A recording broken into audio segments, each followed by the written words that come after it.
26ನೇ ದಿನಕ್ಕೆ ಕಾಲಿಟ್ಟ ಅಮೆರಿಕ ಇರಾನ್ನ ಯುದ್ಧ. ಇರಾನ್ಗೆ 15 ಷರತ್ತುಗಳ ಬೇಲಿ ಹಾಕಿದ ಟ್ರಂಪ್. ಇರಾನ್ನ ಪರಮಾಣು ಅಣ್ವಸ್ತ್ರ ಹೊಂದುವಂತಿಲ್ಲ, ಪರಮಾಣು ಶಸ್ತ್ರಾಸ್ತ್ರ ಹೊಂದಲ್ಲ ಎಂದು ಒಪ್ಪಿಕೊಳ್ಳಬೇಕು. ಹೋರ್ಮೋಜ್ ಜಲಸಂಧಿ ಕೂಡಲೇ ಓಪನ್ ಮಾಡಬೇಕು. ಯುರೇನಿಯಂ ಉತ್ಪಾದನೆಯನ್ನ ಮೊದಲು ನಿಲ್ಲಿಸಬೇಕು. 60% ಯುರೇನಿಯಂ IAEAಗೆ ಹಸ್ತಾಂತರಿಸಬೇಕು.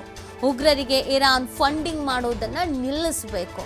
ಯುದ್ಧ ನಿಲ್ಲಿಸೋದಕ್ಕೆ ಹಲವು ಷರತ್ತುಗಳನ್ನು ಹಾಕಿರುವಂಥದ್ದು ಟ್ರಂಪ್. ನೋಡಿ, ಯುದ್ಧ ನಿಲ್ಲಿಸೋದ್ರ ಬಗ್ಗೆ ಮಾತುಕತೆ ಆಗ್ತಾ ಇದೆ ಅಂತ ಟ್ರಂಪ್ ಹೇಳ್ತಾ ಇದ್ರು. ಒಂದು ಒಪ್ಪಂದ ಆಗಬೇಕು ಅಂತ ಮತ್ತೊಂದು ಒಳ್ಳೆ ಆಫರ್ ಕೊಟ್ಟಿದ್ದಾರೆ ಅಂತೆಲ್ಲ ಹೇಳ್ತಾ ಇದ್ರು ಟ್ರಂಪ್. ಅದೇನು ಅಂತ ನೋಡಿದಾಗ 60% ಯುರೇನಿಯಂ ಏನಿದೆ ಅದನ್ನ ಬೇರೆಯವ್ರಿಗೆ ಒಪ್ಪಿಸಬೇಕು, ಉಗ್ರರಿಗೆ ಇರಾನ್ ಫಂಡಿಂಗ್ ಮಾಡೋದನ್ನ ನಿಲ್ಲಿಸಬೇಕು, ಹೀಗೆ ಕೆಲವೊಂದಷ್ಟು ಷರತ್ತುಗಳನ್ನು ವಿಧಿಸಲಾಗಿದೆ. ಸೊ ಇದಕ್ಕೆಲ್ಲ ಇರಾನ್ ಒಪ್ಕೊಳ್ಬೇಕು ಅನ್ನೋದನ್ನ ಹೇಳ್ತಾ ಇರೋದು. ಇರಾನ್ಗೆ ಒಟ್ಟು ಟೋಟಲ್ ಆಗಿ 15 ಷರತ್ತುಗಳನ್ನು ಹಾಕಿರುವಂಥದ್ದು ಟ್ರಂಪ್. ಇರಾನ್ ಪರಮಾಣು ಅಣ್ವಸ್ತ್ರವನ್ನ ಹೊಂದುವಂತಿಲ್ಲ, ಪರಮಾಣು ಶಸ್ತ್ರಾಸ್ತ್ರ ಹೊಂದಲ್ಲ ಅಂತ ನೀವು ಒಪ್ಕೊಳ್ಬೇಕು ಅಂತ ಇರಾನ್ಗೆ ಟ್ರಂಪ್ ಹೇಳ್ತಾ ಇರೋದು. ಮತ್ತೆ ಪ್ರಮುಖವಾಗಿ ಈ ಹೋರ್ಮೋಜ್ ಜಲಸಂಧಿಯಿಂದಲೇ ಸಮಸ್ಯೆಗಳಾಗ್ತಾ ಇರೋದು. ಜೊತೆಗೆ ಯುರೇನಿಯಂ ಉತ್ಪಾದನೆ ಇದೆಯಲ್ಲ, ಇದು ಕೂಡ ಡೇಂಜರಸ್ ಅಂತ. ಹಾಗಾಗಿ ಅದನ್ನ IAEAಗೆ ಹಸ್ತಾಂತರವನ್ನು ಮಾಡಬೇಕು ಅನ್ನೋದನ್ನು ಕೂಡ ಹೇಳಲಾಗಿದೆ.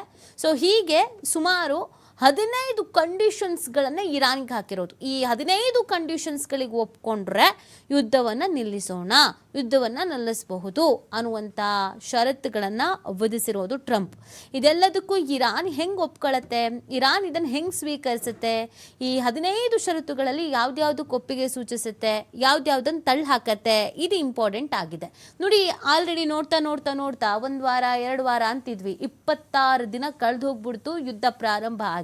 ಯುದ್ಧದ ತೀವ್ರತೆ ಮತ್ತಷ್ಟು ಜಾಸ್ತಿ ಆಗ್ತಾ ಇದೆ. 3 ದೇಶಗಳಲ್ಲೂ ಕೂಡ ಆರ್ಥಿಕವಾಗಿಯೂ ಕೂಡ ಸಾಕಷ್ಟು ರೀತಿಯಾದಂಥ ಸಮಸ್ಯೆಗಳು ಆಗ್ತಾ ಇದೆ. ಹಾಗಿದ್ರೂ ನೀ ಬಿಡೇನ್ ಹಾಕೊಡೆ ಅನ್ನೋ ಪರಿಸ್ಥಿತಿಗೆ ತಲುಪಿರೋದು. ಇದ್ರ ಮಧ್ಯದಲ್ಲಿ ಟ್ರಂಪ್ ಮಾತುಕತೆ ಆಗ್ತಾ ಇದೆ, ಒಪ್ಪಂದ ಆಗ್ತಾ ಇದೆ, ಒಂದು ಒಪ್ಪಂದಕ್ಕೆ ಬಂದಿದ್ದಾರೆ, ಈ ಥರದ್ದೆಲ್ಲ ಹೇಳಿದ್ರು. ಬಟ್ ಇರಾನ್ ಇದನ್ನು ತಳ್ಳಿ ಹಾಕಿತ್ತು. ಅದೆಲ್ಲವೂ ಕೂಡ ಸತ್ಯಕ್ಕೆ ದೂರವಾದದ್ದು. ಯಾವುದೇ ಮಾತುಕತೆ ಆಗಿಲ್ಲ, ಯಾವುದೇ ಒಪ್ಪಂದ ಆಗಿಲ್ಲ, ಯುದ್ಧ ನಿಲ್ಲಿಸಲ್ಲ ಅಂತ. ಈಗ ನೋಡಿದ್ರೆ ಈಗ 15 ಷರತ್ತುಗಳನ್ನು ಅಮೆರಿಕ ಹಾಕಿದೆ. ಆ 15 ಷರತ್ತುಗಳನ್ನು ಇರಾನ್ ಒಪ್ಪಿಕೊಂಡ್ರೆ ಯುದ್ಧ ನಿಲ್ಲಬಹುದಾದ ಸಾಧ್ಯತೆಗಳಿಗಿದೆ ಅಂತ. ನೋಡಿ, ಈಗ ಆಲ್ರೆಡಿ ಯುದ್ಧ ವಿರಾಮ ಘೋಷಣೆಯನ್ನು ಟ್ರಂಪ್ ಮಾಡಿಬಿಟ್ಟಿದ್ರು. ಹಾಗಿದ್ರೂ ಅಮೆರಿಕ ಇಸ್ರೇಲ್ ಜಂಟಿಯಾಗಿ ಅಟ್ಯಾಕ್ ಮಾಡಿದೆ, ಇತ್ತ ಇರಾನ್ ಕೂಡ ಇಸ್ರೇಲ್ ಮೇಲೆ ಅಟ್ಯಾಕ್ ಮಾಡಿದೆ. ಯುದ್ಧ ವಿರಾಮ ಘೋಷಣೆ ಆದಮೇಲೆ ಯುದ್ಧ ನಡೆಯಲ್ಲ ಅನ್ನೋ ಲೆಕ್ಕಾಚಾರ. ಆದರೆ ಇಲ್ಲಿ ನೋಡಿದ್ರೆ ಯುದ್ಧ ನಡೀತಾನೇ ಇದೆ, ಅಟ್ಯಾಕ್ಸ್ಗಳು ಆಗ್ತಾನೇ ಇದೆ, ನಿರಂತರವಾಗಿ ಅಟ್ಯಾಕ್ಸ್ಗಳು ನಡೀತಾನೆ ಇರೋದು. ಒಂದು ಕಡೆಯಲ್ಲಿ ಜಂಟಿಯಾಗಿ ಇಸ್ರೇಲ್ ಮತ್ತು ಅಮೆರಿಕ ಅಟ್ಯಾಕ್ ಅನ್ನ ಮಾಡ್ತಾ ಇದ್ರೆ, ಇನ್ನೊಂದು ಕಡೆಯಲ್ಲಿ ಇರಾನ್ ಅಮೆರಿಕಕ್ಕೆ ಸಂಬಂಧಪಟ್ಟಂತೆಗೆ ಮತ್ತು ಇಸ್ರೇಲಿಗೆ ಸಂಬಂಧಪಟ್ಟಂತ ಪ್ರದೇಶಗಳ ಮೇಲೆ ಅಟ್ಯಾಕ್ಸ್ ಗಳನ್ನ ಮಾಡ್ತಾ ಇದೆ. ಇದೆಲ್ಲದರ ನಡುವೆ ಬೇರೆ ಎಲ್ಲಾ ದೇಶಗಳು ಕೂಡ ಈ ಯುದ್ಧ ನಿಲ್ಲಿಸೋದು ಸೂಕ್ತ ಇಲ್ಲ, ಜಾಗತಿಕವಾಗಿ ಸಮಸ್ಯೆನ ಅನುಭವಿಸ್ಬೇಕಾಗತ್ತೆ, ಎದುರಿಸಬೇಕಾಗತ್ತೆ, ಪೆಟ್ರೋಲ್ ಬೆಲೆ, ಡೀಸೆಲ್ ಬೆಲೆ ಎಲ್ಲ ಜಾಸ್ತಿ ಆಗ್ಬಿಡುತ್ತೆ, ಬೇರೆ ಬೇರೆ ಕ್ಷೇತ್ರಗಳ ಮೇಲೆ ಹೊಡೆತ ಬೀಳತ್ತೆ. ಹಾಗಾಗಿ ಈ ಶಾಂತಿ ಒಪ್ಪಂದ ಅಥವಾ ಶಾಂತಿಯನ್ನ ಕಾಪಾಡ್ಕೊಳ್ಳೋದು ಸೂಕ್ತ ಅಂತ ಹೇಳ್ತಾವೆ. ಈವನ್ ಭಾರತ ಕೂಡ ಅದನ್ನೇ ಹೇಳ್ತಾ ಇರೋದು, ಶಾಂತಿಗೆ ನಾವು ಉತ್ಸುಕರಾಗಿದ್ದೇವೆ ಅಂತ.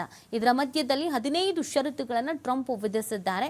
ಈ 15 ಷರತ್ತುಗಳನ್ನು ಇರಾನ್ ಯಾವ ರೀತಿಯಾಗಿ ಸ್ವೀಕರಿಸುತ್ತೆ, ಯಾವುದಕ್ಕೆಲ್ಲ ಒಪ್ಕೊಳ್ಳುತ್ತೆ, ಯಾವುದನ್ನೆಲ್ಲ ರಿಜೆಕ್ಟ್ ಮಾಡುತ್ತೆ, ಅಥವಾ ಇರಾನ್ ಕೂಡ ಷರತ್ತುಗಳನ್ನು ಅಮೆರಿಕಕ್ಕೆ ಹಾಕತ್ತಾ, ಇರಾನ್ ಕೂಡ ನನಗೆ ಇನ್ನೊಂದಷ್ಟು ಷರತ್ತುಗಳಿದೆ, ನಾವು ಯುದ್ಧವನ್ನು ನಿಲ್ಲಿಸಬೇಕು ಅಥವಾ ಅಟ್ಯಾಕ್ಸ್ಗಳನ್ನು ಮಾಡೋದನ್ನ ನಿಲ್ಲಿಸಬೇಕು, ದಾಳಿಗಳನ್ನು ಮಾಡೋದನ್ನು ನಿಲ್ಲಿಸಬೇಕು ಅಂತಂದರೆ ನಮ್ಮದು ಕೂಡ ಇಂತಿಷ್ಟು ಸವಾಲುಗಳು ಅಥವಾ ಇಂತಿಷ್ಟು ಷರತ್ತುಗಳು ಅಂತ ಇದೆ, ಈ ಷರತ್ತುಗಳನ್ನು ನೀವು ಸಹ ಫಾಲೋ ಮಾಡಬೇಕು ಅಂತ ಅಮೆರಿಕ ಅಥವಾ ಇಸ್ರೇಲ್ಗೇನೆ ಒಂದಷ್ಟು ಷರತ್ತುಗಳನ್ನು ಇರಾನ್ ಕೂಡ ವಿಧಿಸುತ್ತಾ ಅನ್ನೋ ಪ್ರಶ್ನೆ ಇದೆ.